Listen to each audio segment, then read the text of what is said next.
Hello everyone, this is Deepak Pandey. Welcome to our YouTube channel Lecture Classes Balia. Today we will discuss about narration. Narration क्या है, इसका use क्या होता है, कैसे इसे बनाना है, ये मैं आज डिस्कस करने जा रहा हूँ. So let's see narration.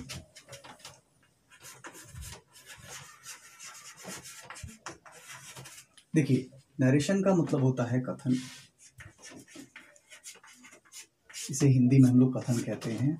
और नरेशन की जो उत्पत्ति हुई वो हुई हमारे नरेट शब्द से. नरेट का मतलब होता है टू से, इट मीन्स कहना. नरेशन को हम लोग हिंदी में कथन कहते हैं.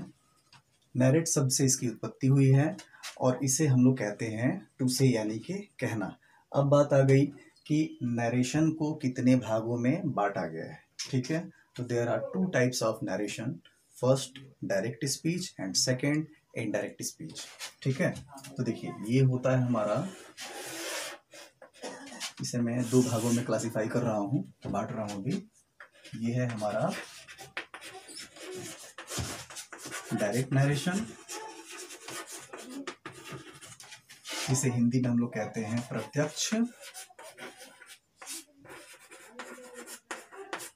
कथन. और ये है हमारा इधर इनडायरेक्ट नरेशन, जिसे हम लोग कहेंगे अप्रत्यक्ष कथन. ये दो भागों में नरेशन को बांटा गया है. अब बात आ गई कि ये डायरेक्ट नरेशन या इनडायरेक्ट नरेशन होता क्या है. तो डायरेक्ट नरेशन देखते हैं हम लोग. देखिए, डायरेक्ट नरेशन को समझने से पहले एक चीज़ जान लीजिए कि किसी भी बात को बोलने वाला एक वक्ता होता है. वक्ता का मतलब जो बात को बोले. तो डायरेक्ट नरेशन कहेंगे किसे, तो वक्ता के बातों को ज्यों का त्यों बोलना ही डायरेक्ट नरेशन कहलाता है. अब वक्ता की बातों को ज्यों का त्यों कहना, जैसे मैंने अगर कह दिया कि बच्चों कल आपकी क्लासेस नहीं चलेंगी, ये मेरे मुंह से निकला हुआ है, ये मेरा कथन हुआ, तो वो अगर मेरी बात ज्यों का त्यों लिख दी गई हो या कह दी गई हो तो वही कहलाता है हमारा डायरेक्ट नरेशन. तो मैं इसे लिख देता हूँ यहाँ पे कि शॉर्ट में लिखूंगा, वक्ता के बातों को ज्यों का त्यों कहना. ये हुआ हमारा डायरेक्ट नरेशन. अब बात आ गई कि इनडायरेक्ट नरेशन किसे कहेंगे हम लोग. तो इनडायरेक्ट नरेशन में जो वक्ता होता है उसकी बातों को ज्यों का त्यों में नहीं कहना, बल्कि उसके द्वारा कहे गए बातों का भाव प्रकट कहना कहलाता है. जैसे मैंने आपसे बताया था कि जब मैंने बोला कि बच्चों कल आपकी क्लासेस नहीं चलेंगी, तो आपने देखा कि वो डायरेक्ट नरेशन में चला गया.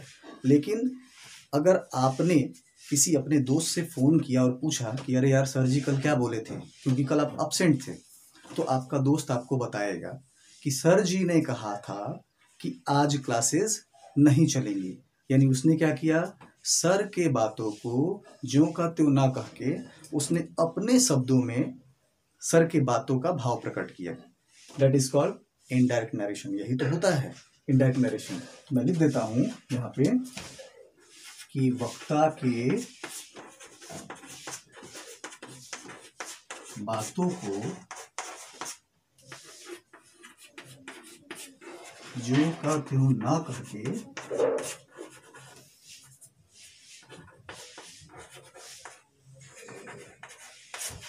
उसके बातों का भाव प्रकट करना.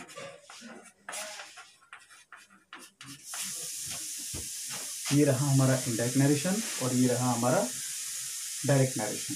अब मैं आपको बताऊंगा कि डायरेक्ट नरेशन में कैसे कैसे क्या क्या चीज़ आते हैं. ठीक है, तो मैं इसे अभी मिटाता हूँ 3.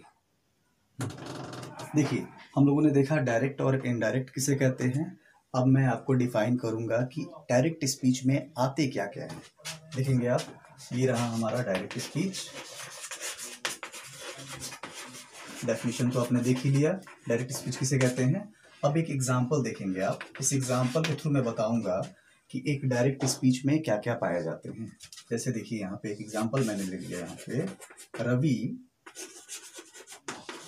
सेड टू मी, रवि ने मुझसे कहा I am your friend. Ravi said to me I am your friend, Ravi ने मुझसे कहा कि मैं तुम्हारा दोस्त हूँ। ठीक है, रवि ने मुझसे कहा मैं तुम्हारा दोस्त हूँ। अब देखिए इसमें क्या है, इस पूरे बात को जो बोला गया है, इस पूरे बात को जो बोला गया है उसमें रवि ने इस पूरे बात को बोला है। तो इस सेंटेंस का जो रिपोर्टर होगा वो होगा रवि। रिपोर्टर का मतलब होता है वक्ता, जो अपनी बातों को कहता है। जैसे आपने देखा होगा कि प्रेस रिपोर्टर वाले जो भी न्यूज़ चैनल वाले देखते हैं आप लोग, माइक लेकर वो लोग रिपोर्टिंग करते हैं तो वो उस समय रिपोर्टर कहलाते हैं। सेम टू सेम यहाँ पे भी इस सेंटेंस में ये जो रवि है वो यहाँ का रिपोर्टर है। ठीक, इसे देखिए, said, this is the second form of the verb से, ये से का सेकेंड फॉर्म कहलाता है यहाँ पे। ठीक है, तो इसे कहेंगे हम लोग रिपोर्टिंग, इसे कहेंगे हम लोग रिपोर्टिंग वर्ब। इस वर्ब का ये ऑब्जेक्ट है मी। ठीक है, तो इस मी को हम लोग कहेंगे the object of reporting verb. ये जो मी देख रहे हैं आप, ये इस सेड का ऑब्जेक्ट है, यानी the object of reporting verb. ये रहा हमारा, इसे हम लोगों ने कहा रिपोर्टर, इसे कहा रिपोर्टिंग वर्ब, इसे कहा the object of reporting verb. लेकिन इस पूरे को क्या कहते हैं हम लोग, तो देखेंगे आप, इस पूरे को हम लोग कई चीजों के नाम से जानते हैं। या तो आप इसे कह सकते हो रिपोर्टिंग स्पीच, या फिर आप इसे कह सकते हो, ये आर फॉर रिपोर्टिंग हो गया, शॉर्ट में लिखा है मैंने, ये हो गया हमारा रिपोर्टिंग वर्ब। यहाँ पे रिपोर्टिंग क्लॉज, इन तीन नामों से इस बाहर यानी डबल इन्वर्टेड कॉमा के बाहर वाले सेंटेंस को हम लोग कहते हैं। ठीक है, अब देखिए इन्वर्टेड कॉमास के अंदर जो भी चीज लिखे होते हैं that is called reported speech or reported clause, इसे रिपोर्टेड क्लॉज के नाम से जाना जाता है। ठीक है, तो डायरेक्ट स्पीच को पहचानने के लिए बस एक ही यहाँ पे काफी है, जहां पे भी आपको ये डबल इन्वर्टेड कॉमास दिखे, that is called double inverted commas, ये जहां पे भी आपको दिखे समझ जाना कि वो हमारा डायरेक्ट स्पीच है।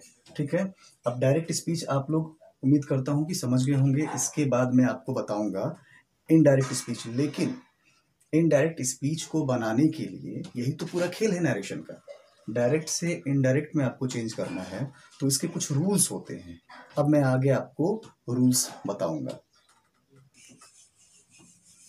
देखिए अभी हम लोगों ने देखा था कि डायरेक्ट स्पीच और इनडायरेक्ट स्पीच। ठीक है, फिर मैंने आपको डिफाइन किया कि डायरेक्ट स्पीच में क्या क्या आते हैं।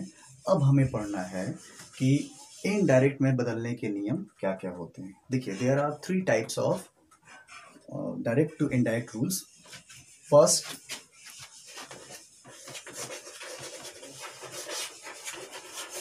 चेंज ऑफ पर्सन, ये हमारा पहला रूल रहेगा। ठीक है, दूसरा change of tense, and third change of, चौक अच्छा नहीं चल रहा है, चेंज कर लेता हूं मैं, change of other parts of speech. ये तीनों रूल्स आपको आने चाहिए, क्योंकि नरेशन में डायरेक्ट से इनडायरेक्ट बदलने के लिए ये तीनों रूल्स बहुत ही ज़रूरी हैं। अगर आपको ये आ गया, समझो आपका 50% काम हो गया। ठीक है, तो ये तीनों रूल्स होते हैं। इसमें बता दूं मैं, चेंज ऑफ पर्सन किसे कहते हैं, तो पर्सन आपने नाम सुना होगा कि 3 पर्सन होते हैं हमारे, फर्स्ट पर्सन, सेकेंड पर्सन और थर्ड पर्सन। तो इसमें हमें पर्सन्स के बारे में पढ़ने को मिलेगा। सेकेंड वाले में देख लीजिए आप, चेंज ऑफ टेंस लिखा हुआ है, इसका मतलब ये है टेंस आपने पढ़ा होगा, देयर आर 12 टेंसेस, 12 टेंस होते हैं, कैसे कैसे किसमें क्या परिवर्तन होगा ये सभी हमें इसमें पढ़ने को मिलेगा। इसमें देखिए change of other parts of speech. Other parts of speech का मतलब है कि जो नाउन प्रोनाउन एडजेक्टिव एडवर्ब वगैरह जो होते हैं उनको आखिर में डायरेक्ट से इनडायरेक्ट में कैसे चेंज करना है, ये चीज़ आपको थर्ड वाले में मिलेगा।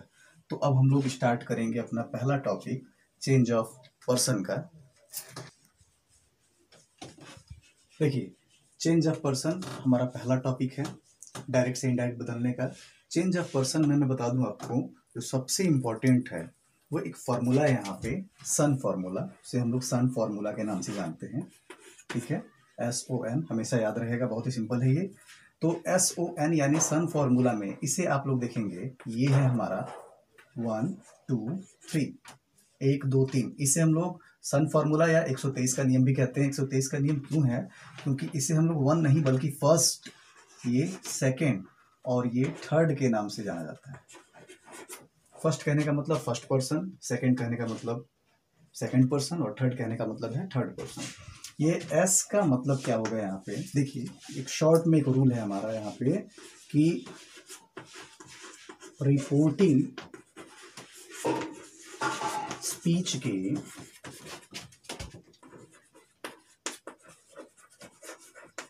सब्जेक्ट के अनुसार, कहने का मतलब क्या है कि यदि फर्स्ट पर्सन आएगा, फर्स्ट पर्सन, और फर्स्ट पर्सन में आप लोग सब लोग जानते हो I और V आता है, सेकंड में U आता है और थर्ड में ही सी इट दे वगैरह आएगा। मैं बाद में आपको लिखवाऊंगा, अभी एक चार्ट बनाऊंगा मैं यहाँ पे, सब बताऊंगा कि फर्स्ट में सेकंड में थर्ड में क्या क्या आते हैं। अभी देखिए बस यहाँ पे, तो रिपोर्टिंग स्पीच के सब्जेक्ट के अनुसार ये बदलता है। इसका यहाँ पे क्या है कि रिपोर्टिंग स्पीच के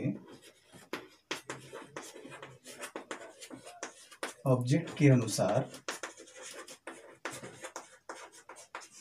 ये बदलेगा, और ये थर्ड का मतलब हो जाएगा, यानी N का मतलब हो जाएगा नो चेंज। ये हमारा सन फॉर्मूला यही है, रिपोर्टिंग स्पीच के सब्जेक्ट के अनुसार, O फॉर रिपोर्टिंग स्पीच के ऑब्जेक्ट के अकॉर्डिंग होगा, और N फॉर हो जाएगा नो चेंज, ठीक है। अब आगे बढ़ते हैं। मैं आपको ऐसे तो बता ही दिया मैंने, मैं आपको दो और तरीके से बताऊंगा। एक तो इसको मैं चार्ट के हिसाब से बताऊंगा कि चार्ट से कैसे इसे समझते हैं, उसमें सभी फॉर्म्स आ जाएंगे, जो भी केस आप पढ़े होंगे, nominative case, objective case, possessive case, वो सभी के सभी इस चार्ट में आ जाएंगे। उसके बाद हम लोग डिस्कस करेंगे कि ये आखिर में चेंज ऑफ पर्सन होता कैसे है एग्जाम्पल के थ्रू, ठीक है। ओके, हाँ देखिए ये चार्ट जो है वो पर्सन और केस को मिलाकर बनाया गया है। This is very important for narration. यहाँ पे देखिए फर्स्ट पर्सन मैंने लिखा हुआ है, और फर्स्ट पर्सन में आते कौन कौन से हैं, तो देखिए नॉमिनेटिव केस को ही हम लोग सब्जेक्टिव केस कहते हैं, ये ऑब्जेक्टिव रहा और ये पॉजेसिव केस रहा, ठीक है। पॉजेसिव केस में जरा समझ लेंगे आप, पॉजेसिव केस में मैंने दो भागों में बांटा है इसे। एक है हमारा पॉजेसिव एडजेक्टिव और दूसरा है हमारा पॉजेसिव केस, पॉजेसिव, सॉरी यहाँ पे थोड़ा गड़बड़ हो गया है, ये पॉजेसिव प्रोनाउन लिखेंगे यहाँ पे हम लोग, पॉजेसिव प्रोनाउन। तो ये है पॉजेसिव एडजेक्टिव, पॉजेसिव प्रोनाउन। अब इन दोनों में थोड़ा सा डिफरेंस समझेंगे आप, यहाँ पे मैं समझा देता हूँ आपको। आपने देखा होगा कई लोग कहते हैं कि this is my pen, this is my pen.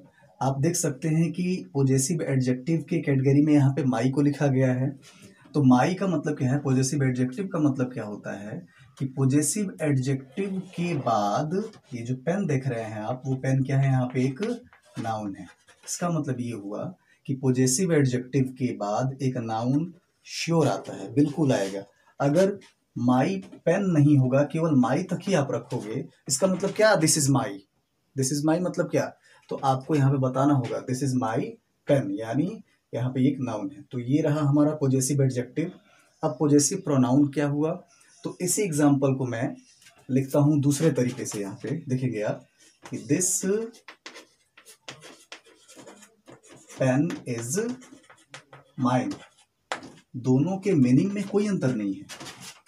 यह मेरा कलम है, यह कलम मेरा है, दोनों में अधिकार आप ही का है, लेकिन फिर भी लिखने का यहाँ पे जो फॉर्मेट है वो चेंज हो गया है।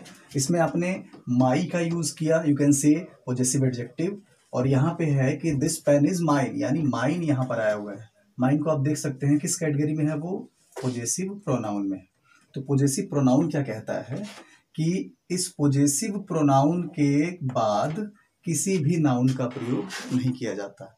अगर आपने ये कह दिया कि this pen is mine pen, तो वो गलत है। दिस पेन इज माइन तक ही सही होगा। तो ये रहा हमारा पॉजेसिव केस। ठीक है, अब आते हैं हम लोग अपने पर्सन को समझते हैं। ये जो पर्सन वाला जो चार्ट आप देख रहे हो ये बहुत यूजफुल है। क्यों? क्योंकि जब आप डायरेक्ट से इनडायरेक्ट में बनाओगे तो इनका यूज होगा। तो चलिए समझते हैं इसे हम लोग। फर्स्ट पर्सन का मतलब ये हुआ आई और वी। आई का ऑब्जेक्टिव केस क्या होता है? मी। और इसी आई का पॉजेसिव एडजेक्टिव क्या होगा हमारा? माई।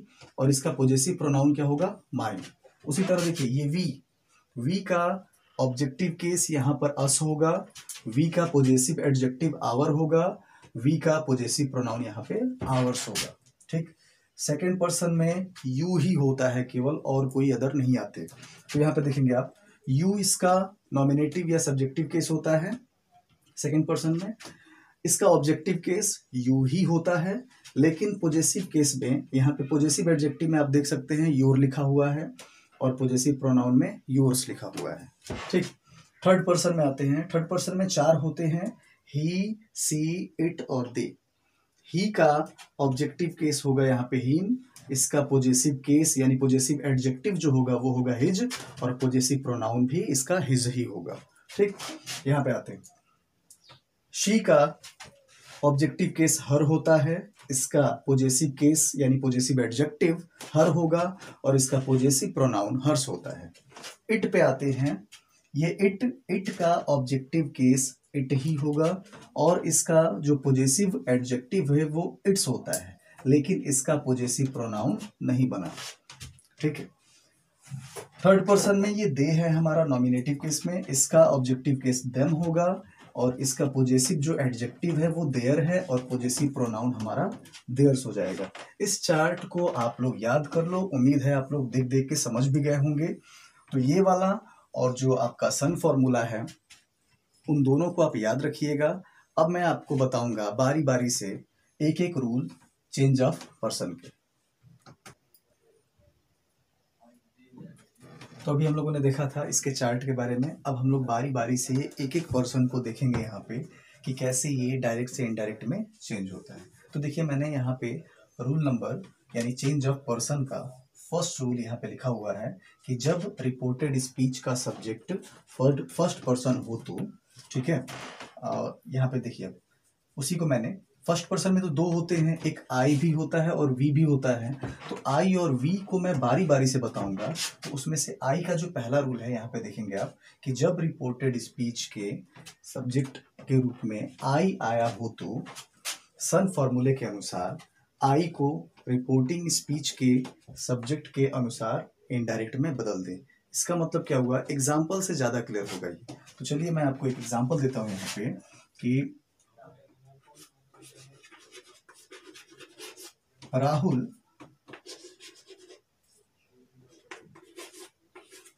said to me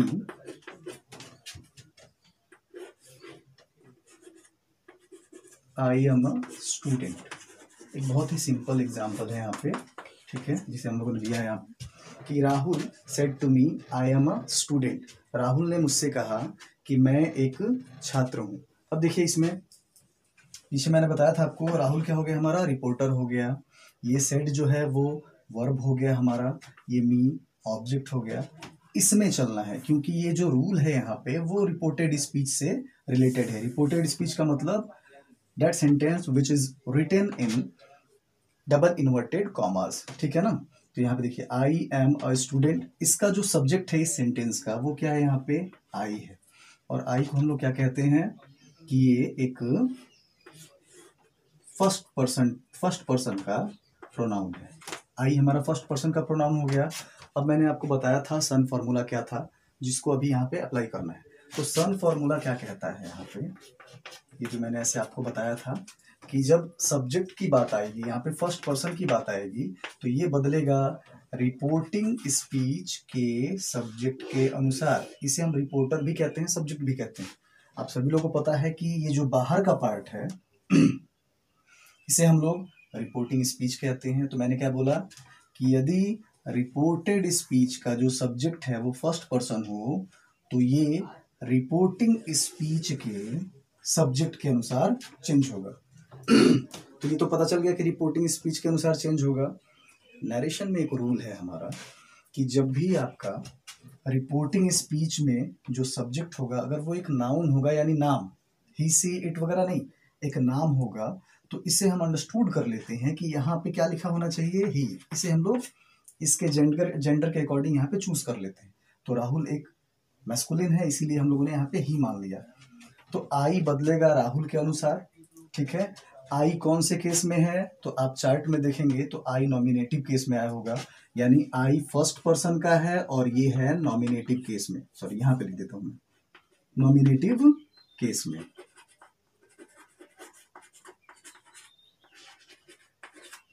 nominative case में है। एक चीज यहाँ पे देखना है, मेरे एरो को आप लोग जरूर देखिएगा, मैं एरो किस पे कैसे लेके जा रहा हूँ। तो देखिए, ये जो नॉमिनेटिव केस है आई, अब इस राहुल को देखना है कि ये कौन से केस में है। जिस केस में ये रहेगा, जिस केस में ये रहेगा, इस चेंज होने वाले प्रोनाउन को या नाउन को उसी केस में लेके जाना पड़ता है, यानी ये बदलेगा किसके अनुसार है, इसके अनुसार, ठीक है। तो राहुल यहाँ पे ही ले रहा है, ये भी नॉमिनेटिव है, यहाँ पे भी नॉमिनेटिव केस रखा हुआ है, इसीलिए यहाँ पे कुछ चेंज होगा नहीं, बल्कि ये प्रोनाउन जो है ही राहुल का, वो यहाँ पे सीधे सीधे एज इट इज लिख दिया जाएगा। तो चलिए इसे हम लोग इनडायरेक्ट में बनाते हैं। तो देखिए, ये है हमारा राहुल, ठीक। इस ये एक मैं बताऊंगा आपको आगे, लेकिन फिर भी यहाँ पे जान लीजिए थोड़ा सा क्या है कि जब भी सेड के बाद ये टू लिखा हुआ आएगा और ऑब्जेक्ट लिखा होगा, इसका मतलब है कि सेड को आपको बदलना होगा टोल्ड में। तो ये हो गया हमारा राहुल टोल्ड, ये टू खत्म हो जाएगा यहाँ से, ये हो गया हमारा मी। तो राहुल टोल्ड मी, और ये डबल इन्वर्टेड कॉमास को जब हटाएंगे तो यहाँ पे आएगा डैट। ये सब कहाँ से आ रहा है, डैट वगैरह सब बताऊंगा मैं धीरे धीरे आगे। अभी जो हमें मेन फोकस करना है वो हमें अपने पर्सन पे फोकस करना है कि इस पर्सन को चेंज करके किस में बदला जाएगा। तो ये मैंने जैसा बताया आपको, यहाँ पे क्या हो जाएगा, ही हो जाएगा। ये सेड, सेड ये बताता है कि ये सेकंड पर्सन है वर्ब का, सेकंड फॉर्म है वर्ब का। तो नियम ये कहता है कि जब इधर का टेंस पास्ट में होगा तो इस अंदर वाले टेंस में भी परिवर्तन होगा। यानी ये अगर इज एम आर में है इधर वाला, तो नीचे जब इनडायरेक्ट में चेंज होगा तो ये वाज वर में चेंज हो जाएगा। तो ही सिंगुलर प्रोनाउन है, इसीलिए हम लोगों ने यहाँ पे क्या लिया इसके साथ, वॉज। तो ये ही वॉज हो गया, इसके बाद एम की जगह पे और एक स्टूडेंट यहाँ पे हम लोगों ने लिख दिया, ठीक है। यानी इसका जो इनडायरेक्ट स्पीच बनेगा, ये राहुल, ये हो गया हमारा टोल्ड, और ये फिर मी हो गया। Inverted commas, double inverted commas को तोड़ेंगे जब पैक करेंगे तो यहाँ पे डैट आएगा। फिर ये जो नियम मैंने बताया पर्सन चेंज का, उसके अकॉर्डिंग हमने यूज किया है ही। सेड ने बताया कि ये पास्ट टेंस में है, इसीलिए ये भी परिवर्तित होगा, तो इसको हम लोगों ने इज एम आर को वाज वर्ब में बदल दिया। तो ही है हमारा, ही सिंगुलर प्रोनाउन, ये वॉज लेगा। इसके बाद a student as it is यहाँ पे लिख दिया। अब आगे एक और एग्जाम्पल हम लोग देखेंगे। यहाँ पे राहुल नाउन दिख रहा है, अब एक एग्जाम्पल हम लोग देखेंगे जिसमें राहुल नहीं बल्कि कोई प्रोनाउन होगा, जैसे ही सी इट दे, ठीक है। तो अब हम लोग देखेंगे अपना, इसे मैं मिटाता हूँ। देखिए, हम लोगों ने पहला एग्जाम्पल देख लिया था जिसमें कि जो स्टार्टिंग हुई थी रिपोर्टर की वो नाउन थी यहाँ पे। अब हम लोग देखेंगे दूसरा एग्जाम्पल, इसमें हम लोगों ने लिया है रिपोर्टर के रूप में एक प्रोनाउन को, ही said to me, he said to me, I am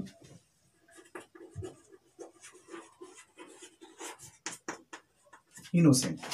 एक एग्जाम्पल मैंने यहाँ पे लिया हुआ है कि he said to me, I am innocent। उसने मुझसे कहा मैं निर्दोष हूँ। innocent का मतलब निर्दोष या फिर मासूम दोनों होता है। तो इससे अब हम लोग इनडायरेक्ट में जब चेंज करेंगे तो मेन फोकस हमें यहाँ पे देखना है क्या, कि रिपोर्टेड स्पीच का जो सब्जेक्ट है वो है क्या आखिर में। तो हम लोगों ने देखा कि रिपोर्टेड स्पीच का जो सब्जेक्ट है वो है एक फर्स्ट पर्सन का प्रोनाउन यानी आई। तो ये हो गया हमारा फर्स्ट पर्सन का।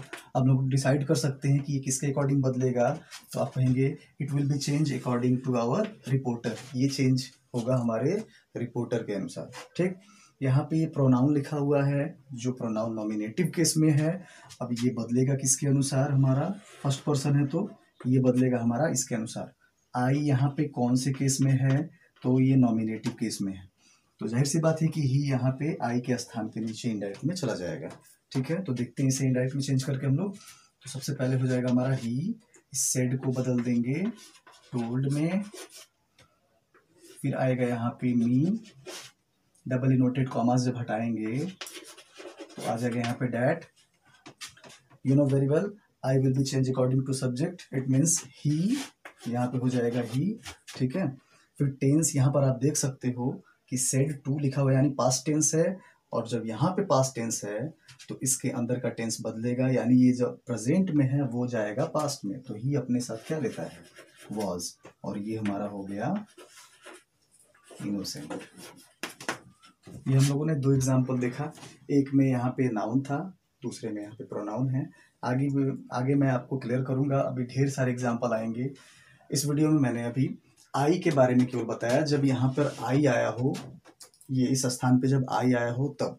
अब दूसरे वीडियो में मैं आपको बताऊंगा कि इस आई के स्थान पर जब वी आया हो तो उसे कैसे चेंज करेंगे इनडायरेक्ट स्पीच में। उम्मीद करता हूँ कि आप लोगों को ये वीडियो अच्छा लगा होगा। अगर आप लोगों को अच्छा लगा हो please like and share and subscribe it. Okay, thank you.